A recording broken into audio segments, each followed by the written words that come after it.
Partir dans ces conditions, c'est quelque chose de dramatique parce que je me rappellerai toujours de Eliaou, comme on l'appelait, comme il voulait qu'on l'appelle. C'est sa gentillesse. Toujours présent quand on a besoin de lui. Chaque fois qu'on avait besoin d'un minyan à Pantin, et Dieu sait combien de fois on a dû faire appel, il était toujours présent. Et je crois que c'était quelqu'un un peu d'incompris, que les gens maltraitaient un petit peu.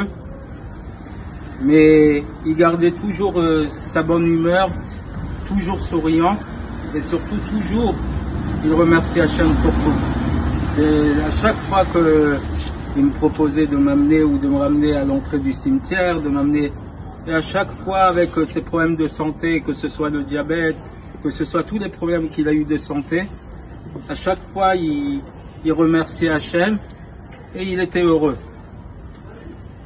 On est dans une paracha où il y a un grand tzaddik qui dit Shoftim et Shofrim, des policiers, des juges, tu mettras dans toutes tes portes, ça veut dire dans tous les orifices du visage humain.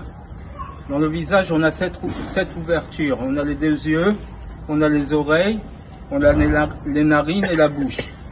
C'est cette ouverture-là dans notre figure. Il faut savoir mettre des juges et des policiers. Savoir juger par soi-même. Est-ce qu'il y a des choses que j'ai le droit de voir? Est-ce qu'il y a des choses que j'ai le droit d'écouter, de sentir, de manger, de faire entrer dans la bouche? Et ensuite décider. C'est le Shla Kadosh, Rabbi Yeshayahu Revitz, qu'on appelle Kadosh, c'est un des seuls qu'on appelle Kadosh, et je crois qu'aujourd'hui on appelle aussi Eliaou Hadad Kadosh. Il est Niftar, il est parti al Kiddush Hashem, pour la sanctification du nom d'Hachem. Quoi qu'on en dise, parce que juif, et parce que les forces de l'ordre diront de quoi il est parti, mais il est clair que ce meurtre, ce crime, puisque c'en est un de plus, c'est quelque chose qu'on ne doit pas laisser passer. Lorsque je vois ses trois frères, son beau-frère qu'on connaît depuis tellement d'années, la tristesse elle est grande. Et moi j'aimerais à titre personnel lui demander pardon, lui demander mechila. Il y a certainement que des moments où j'ai pas su être assez patient, assez proche, et c'est aujourd'hui qu'on regrette, parce que quand c'est trop tard on regrette. Aujourd'hui, on ne doit pas regretter, on doit être tous les uns attachés aux autres et savoir avoir la karatatov, la reconnaissance. Tous ces kaddish auxquels il a participé depuis combien? 20 ans, 15 ou 20 ans depuis qu'il est là, tous ces kaddishim aujourd'hui ils viennent et ils sont Melitz et Yosher, ce sont des avocats pour dire voilà, on va t'accompagner là où tu dois arriver aujourd'hui, Bezrat Hashem. Et je vous souhaite à vous trois, Bezrat Hashem, aux quatre, qu'Akadosh Baruch Hu vous donne les forces, le courage. Amen. Mais sachez que vous n'êtes pas seul, je crois que vous pouvez compter sur tout le monde, sur tous les collègues du Beth Chaim, sur tous les amis, sur tous ceux qui sont avec vous depuis les années. Et la seule nechama, la seule consolation qu'on pourra avoir, elle viendra quand Mashiach sera là. Amen. On pourra le revoir. Amen. Quand toutes ces souffrances se termineront définitivement. Amen. Parce que c'est une souffrance de trop. De la même manière que ça a été une souffrance, Ilan Halimi, le Rabbanim de Toulouse, Sarah Halimi, Mireille Knoll et tous, c'est encore une nouvelle manifestation d'antisémitisme, et ça on ne doit pas laisser passer, même si c'est pas nous de faire le travail, parce que nous on est des gens pacifiques, on est des gens de bien, on ne cherche pas la vengeance. En tout cas, quoi qu'il arrive, il faut être fier de ce qu'on est. On est fier d'être juif.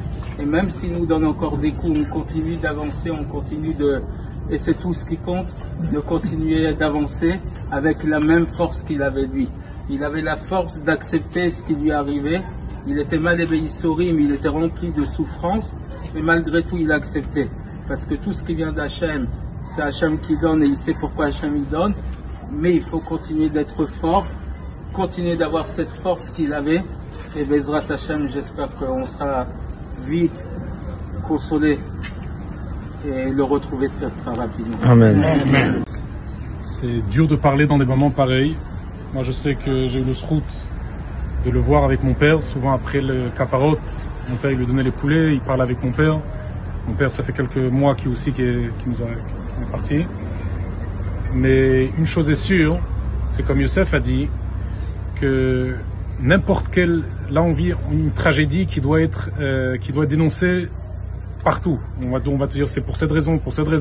Mais la vraie raison, c'est un acte antisémitisme. Et ça c'est sûr et certain, et que ça doit être bien sur les plus hauts annonces de tous les journaux, c'est un acte antisémitisme. Mais une chose est sûre, que l'antisémitisme, on va abattre ça avec de la lumière. On chasse pas l'obscurité par l'obscurité. On dénonce, mais on a un plan d'action. Et le plan d'action, c'est le Rabbi de Lubavitch qui l'a dit dans cette paracha-là de Shoftim. Il nous demande d'annoncer au monde qu'aujourd'hui, Dieu nous a fait déjà rentrer dans cette époque messianique tant voulue, qu'on souhaite 3 fois par jour, où Dieu ramènera les juges et les conseillers pour réinstaurer sa délivrance. Et Dieu a choisi aujourd'hui un homme qui a ses capacités de juger et de conseiller pour chaque juif dans le monde entier, et pour chaque être humain. Et ça, il faut le diffuser. Comment?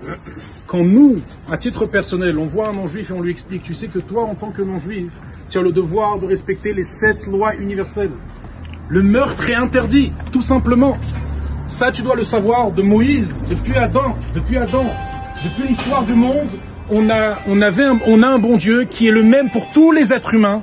Il a choisi un peuple qui doit divulguer ce message, et ça c'est nous, on a ce mérite-là et cette chance, et aussi cette responsabilité de divulguer à chaque être individu qu'il a cette responsabilité, qu'il a l'ordre de Dieu de respecter ses lois. C'est quoi?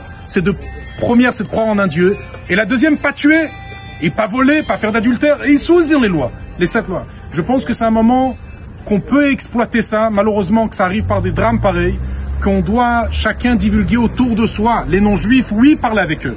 Et dire qu'ils ont le même bon Dieu, qu'il est pour nous, il est pour eux aussi, la Havdil, mais qu'il leur demande de respecter les lois, les 7 lois universelles. Et quand on va écouter ces paroles du Chacham, du Tzadik, du Rabbi de Lubavitch, et en disant ces paroles-là, qu'il veut qu'on diffuse à tout le monde de respecter cette loi-là, c'est sûr et certain que c'est la plus grande manière de battre cette obscurité qu'on voit, ce drame qui s'est passé devant nous, de notre cher frère Eliaou, qui nous a quittés de cette manière-là. Alors nous, à nous de maintenant d'agir plus et de diffuser cette lumière, et c'est comme ça qu'on va vraiment battre cet antisémitisme, cette obscurité qui se trouve devant nos yeux. Bref, Rabotai, Eliaou, Haddad, c'était vraiment notre frère. Notre frère dans tous les points. D'abord, comme vous l'avez rappelé, le premier qui était là pour venir compléter les Kaddichim. Même lorsqu'il était encore dans son lit d'hôpital, tu lui envoyais un petit Shabbat Shalom tout de suite. Merci, il savait remercier, il savait être là toujours souriant. Avec toutes ses épreuves, il était toujours souriant. Avec toutes les épreuves qu'il pouvait avoir, il avait le nom de Hachem dans sa bouche. Il avait le nom de Hachem. Jeudi, avant qu'on le tue, jeudi, je l'ai rencontré. Et il me parlait de quoi? Il m'a dit, écoute, j'ai des animaux, je dois partir pour l'anniversaire de mon père. Je fais attention que les animaux, il faut pas qu'ils aient faim, il faut pas qu'ils aient soif, etc. Regardez comment il était bon, comment il avait cette bonté en lui. Olam Hesed Ibané. Le monde peut exister par quoi? Uniquement par le Hesed. Et je peux vous dire, quand votre maman cachée lui donne une bonne santé, quand elle était là, comment toute la journée, il appelait le kavod qu'il lui faisait. Le kavod, il partait à Amselem, il cherchait la viande, il dit je vais amener à ma mère, elle va cuisiner comme ça les boulettes, etc. Moi, on avait un garçon, vous avez un frère que vous tous vous êtes comme ça. Mais lui aussi, il avait cette gentillesse. Il avait toujours ce sourire. Shlomo Amer nous dit, vaut mieux quelqu'un qui te blanchit les dents plutôt que celui qui te donne un repas mais avec la tête grise. Et lui, c'était ça. Lui, avec toutes ses épreuves, il avait toujours ce sourire. Et Ibrahim Rabotai, ce korban, ce sacrifice, Hachem, il vient nous réveiller. Il vient, comme le son du chauffard, il vient nous réveiller. Le Rosh Chodesh Elul, il est parti le premier jour de Elul. Shabbat, Rosh Chodesh Elul, c'est quoi? Kadosh Baruch Hu, il vient nous ébranler, nous dire, écoutez, il y a le temps messianique, réveillez-vous, arrêtez de dormir, regardez ce qui se passe dans le monde, regardez ce qu'il y a eu pendant ces 2 années avec le corona, regardez combien de rabbanim nous ont quittés. Jusqu'à quand? réveillez-vous, je vous donne des messages, je vous donne des choses à comprendre que, voilà, bientôt, la fin des temps arrive avec cette venue du Mashiach. Maintenant, c'est à nous de nous réveiller et de comprendre que cette période des sélichot, cette période de repenti, on doit penser à l'autre, faire le chesed, olam chesed libanais. Espérons qu'avec cette prise de conscience, Akadosh Baruch Hu, il aurait pitié sur tous les enfants d'Israël, sur l'humanité entière. Amen, amen. Et bien sûr, en mon nom, je te demande Mehila Eliaou. Mehila, si on n'a pas été assez, et au nom de toute la famille, amen, amen.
גרדי שמי יקראני לעיניו, ומנוח בצערם, ולחזר, ומנזר והרב ישועתי, וירדו ישועתים, ויושבת את הרעלים, מצא לשאול את עולם, ואמר לכם מעשים גדולות לך תבוא, ואחר כך יפומת את הרעל לבוא מדינך לאחר לא ייגש, בינך תביד, ושלמת שאין תלך, שאתם למעשים ציר מסתמתו עליך, לא תאונה לך רע, אלא לא יקרא בעליך כמלאך